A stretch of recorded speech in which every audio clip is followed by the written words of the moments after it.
हाय आदाब सलाम नमस्कार सत श्रीकाल। मैं रोशन कुशवाहा और आप देख रहे हैं times of Sitamarhi. Times of Sitamarhi में आपका स्वागत है।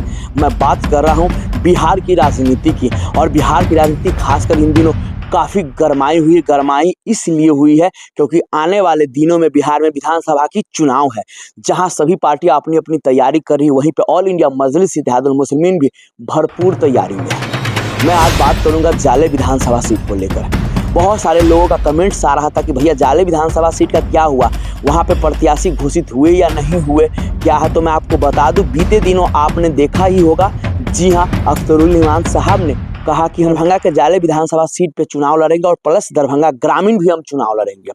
आपने अगर नहीं देखा है तो आप जाके मेरे न्यूज़ पे डाला हुआ है वीडियो, आप देख सकते हैं।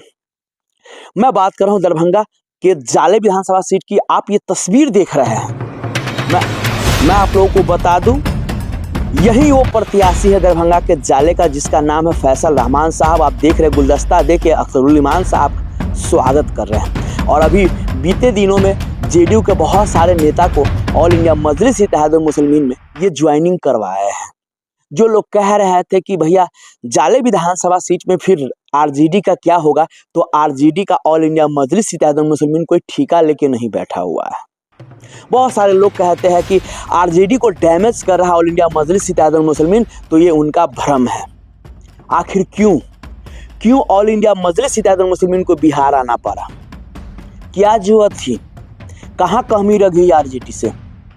आप इस पे क्यों नहीं बात करते हैं? आप ये सवाल आरजेडी के जो सुप्रीम है तेजस्वी यादव, जो मुखिया है, उनसे क्यों नहीं सवाल करते हैं कि कहाँ आपसे चूक रह गई जो ऑल इंडिया मजलिस इत्तेहादुल मुस्लिमीन को बिहार में आना पड़ा? और जब से ऑल इंडिया मजलिस इत्तेहादुल मुस्लिमीन बिहार में आई है तब से आपको ही दर्द क्यों है, आपको तकलीफ क्यों है? क्योंकि मुस्लिम लोग तो जेडीयू को भी वोट करते हैं, तो जेडीयू को तो उतना तकलीफ नहीं है, लेकिन आपको क्यों तकलीफ हो रहा है? दोस्तों मैं बता दूं आपको, ये जाले विधानसभा सीट के फैसल रहमान है जो अपनी बातों को बेबाकी से रखते हैं। अभी आप एक तस्वीर देखिए, जो चुनाव प्रभारी है बिहार के माजिद हुसैन साहब, उन्होंने साफ कहा कि आप लोग तैयारी कीजिए। इन लोगों का गुस्सा एक ही है कि जब हमारा 5 विधायक जीता उसमें से 4 आरजेडी ने खरीद लिया। क्यों भाई? सपोर्ट तो हम आप ही को कर रहे थे, अपने 4 को खरीदने की क्या जरूरत थी? तो आपने देखा ओवैसी साहब आए थे, उन्होंने भी नारा दिया कि भैया 4 गए हैं तो हम 24 लाएंगे। और 24 लाने के लिए आपको पता ही है कि अख्तरुल इमान साहब ने प्रेस कॉन्फ्रेंस में कहा ही है कि हम 72 सीट पे चुनाव लड़ेंगे तभी 24 आएगा। और जब वो 72 सीट का अनाउंस किया तब से आरजेडी के पेट में सबसे ज़्यादा तकलीफ होने लगा। मृत्युंजय तिवारी ने बीते दिनों क्या कहा कि काट की अंडी बार बार नहीं चढ़ती है, वो गलती था 2020 में जो 5 विधायक जीत गए। इस बार कुछ नहीं ऐसा होने वाला है, क्योंकि इस बार तो ऐसा होने वाला है जो मृत्युंजय तिवारी जी कभी सपनों में भी नहीं सोचेंगे। और जिस तरह से अभी ओवैसी साहब बीते दिनों आए, जो भी प्रत्याशी है, संभावित प्रत्याशी, उनको साफ साफ कहा कि अब जी तोड़ मेहनत कीजिए, हम चुनाव हारने के लिए नहीं लड़ रहे हैं, साफ कहना है। इसीलिए माजिद हुसैन साहब भी जब फैसल रहमान साहब से मिले तो उनको बोल दिए कि तैयारी भरपूर रखिए, सीट निकाल के लाना है साफ, और ये नहीं देखना है कि किसको फ़ायदा किसको नुकसान। ये सब साफ कहना है माजिद हुसैन साहब का कि हम ये देखने के लिए नहीं बिहार में आए। और सबसे काबिल तारीफ है तो आदिल हसन साहब है, जो आदिल हसन साहब का हौसला इतना बुलंद है, आपने देखा ही होगा। ऑल इंडिया मजलिस इत्तेहादुल मुस्लिमीन के राष्ट्रीय प्रवक्ता है, जो अपनी बातों को जब टीवी चैनल पर रखते हैं तो सबकी बोलती बंद कर देते हैं आदिल हसन साहब।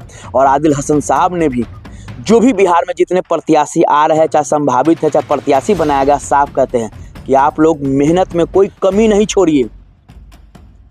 क्योंकि बात इसलिए कह रहा हूँ आदिल हसन साहब के, अख्तरुल इमान साहब की, कुछ भी विधानसभा सीट में होता है तो उस प्रत्याशी को नहीं सुनना पड़ता है, क्योंकि ये लोग जो मेन है बिहार के, जो प्रभारी है, प्रवक्ता है, जो प्रदेश अध्यक्ष है, उनको मेन सुनना पड़ता है ना, कि आपने तो ये लड़ाया क्या हुआ, आपने वो किया क्या हुआ। इसीलिए उन लोग साफ कहते हैं, कोई भी प्रत्याशी हो या संभावित प्रत्याशी हो, साफ कहते हैं कि आप लोग जी तोड़ मेहनत कीजिए। चाहे इंजीनियर आफ्ताब साहब हो, साफ कहते हैं पार्टी को लाए हैं और पार्टी का नाम रोशन करना है। लेकिन मैं बात कर रहा था जाले विधानसभा की, तो जाले विधानसभा में जिस तरह से फैसल रहमान काम कर रहे हैं वाकई में काबिले तारीफ़ है। मैंने कल ही एक वीडियो दिखाया था आपको बाजपट्टी विधानसभा सीट को, बाजपट्टी विधानसभा सीट को लेकर सर्वे भी आया है जिसमें साफ कहना है कि जो सर्वे एजेंसी है उनका साफ कहना है, यानी परवेज़ आलम जी का, कि बाजपट्टी विधानसभा सीट आरजेडी हार रही है। इसमें कोई लेकिन किंतु परंतु नहीं है और उनका जो सर्वे हमेशा सत्य हुआ है।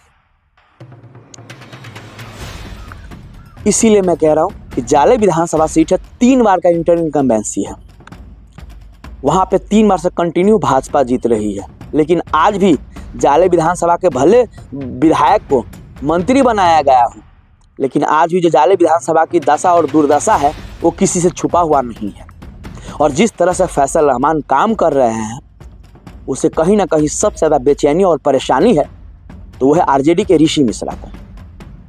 लेकिन अगर आरजेडी के ऋषि मिश्रा को परेशानी है तो क्या सिर्फ वही सत्ता का मलाई खाएगा? हमें सत्ता नहीं चाहिए। हमारे लोगों के साथ जो नाइंसाफ़ी होता है कौन देखेगा? और मैं बात कर रहा था आखिर ऑल इंडिया मजलिस इत्तेहादुल मुस्लिमीन को बिहार में आने की क्या जरूरत पड़ी? आपने देखा आज भी बिहार में अगर किसी कौम का सबसे बद से बदतर हालत है तो वो है मुस्लिम का। आज मुस्लिम के गांव मोहल्ले में जाइए आप, न वहाँ के नाला सही है, न वहाँ की सड़कें अच्छी है। आरजेडी ने क्या किया? सिर्फ मलाई किया, सिर्फ मुस्लिम को डरा धमका के कि बीजेपी आ जाएगी तो तुमको भगा देगा, ये कर देगा, वो कर देगा। इसीलिए ये डर से हमेशा आरजेडी सत्ता भोगे है। और अब जो नया पीढ़ी का, नया जनरेशन का जो मुस्लिम भाई लोग आ रहे हैं वो बहुत ही समझदार और समझ रहे हैं कि आरजेडी तो आज तक हमारे अब्बा अब्बू को डरा धमका के वोट देते रहे, लेकिन अब हम लोग डरने वाले नहीं। हम लोग जानते हैं जितना हिंदुस्तान हिंदुओं का है उतना हमारा भी है और कोई भगाने वाला नहीं, किसी की हिम्मत नहीं जो भगा सकता हिंदुस्तान या बिहार से। अगर आरजेडी जिस तरह से 15 साल कंटिन्यू सत्ता में रहा, अगर काम किए होते आज मुस्लिम बस्ती में, मुस्लिम गलियों में, तो आज ऑल इंडिया मजलिस इत्तेहादुल मुस्लिमीन को बिहार में आने की जरूरत नहीं पड़ती। ओवैसी साहब ने बस एक ही चीज़ देखा कि कैसे बिहार के मुस्लिमों के साथ भेदभाव किया जाता है, कैसे उनसे डरा धमका के वोट लिया जाता है कि तुम हमको नहीं दोगे वोट तो ये आ जाएगा, तो फिर तुमको रहने नहीं देगा बिहार में। और सीमांचल की क्या दशा दिशा थी किसी से छुपा हुआ नहीं है। और जब से ओवैसी साहब सीमांचल की बात करने लगे तो आज हर पार्टी हो, बीजेपी हो, जेडीयू हो, जन सुराज हो या आरजेडी हो, अब सीमांचल की बात करते हैं। भाई पहले क्यों नहीं? पहले अगर किया होता सीमांचल की बात तो आज ऑल इंडिया मजलिस इत्तेहादुल मुस्लिमीन को नहीं आना पड़ता बिहार में। तो अपनी कमी बताओगे नहीं, लेकिन ऑल इंडिया मजलिस इत्तेहादुल मुस्लिमीन आ गया बिहार में। अभी ये कुछ नहीं है। इस बार मैं बार बार कहता हूँ, ये 2025 के विधानसभा चुनाव में जो धमाका होने जा रहा है ऑल इंडिया मजलिस इत्तेहादुल मुस्लिमीन का, वो वाकई में जो लोग सोच नहीं सकते हैं, शायद हो सके कम दिल वाले को कहीं सदमा न लग जाए। और जिस तरह से इस बार जाले विधानसभा सीट में फैसल रहमान साहब ने अपना एक सर्वे कराया है गुप्त, जाले विधानसभा सीट में जो भाजपा के विधायक है उसका हालत बहुत गंभीर है। और आरजेडी का तो है ही है, क्योंकि लोग समझ चुके हैं, जान चुके हैं कि ये लोग धर्म के नाम पे सिर्फ वोट लेते हैं डरा धमका के कि ये आएगा तो वो होगा और वो आएगा तो वो होगा, और जीतते हैं। और आज दशा दिशा क्या है जाले का किसी से छुपा हुआ नहीं है। इसीलिए फैसल रहमान साहब को जाले विधानसभा आना पड़ा। जिस तरह वहाँ पे जो मुस्लिम वोटर की संख्या है और साफ साफ मुस्लिमों के गली बस्ती में कोई विकास नहीं हुआ भैया, चाहे कितना भी ये मंत्री वादा कर ले बीजेपी के।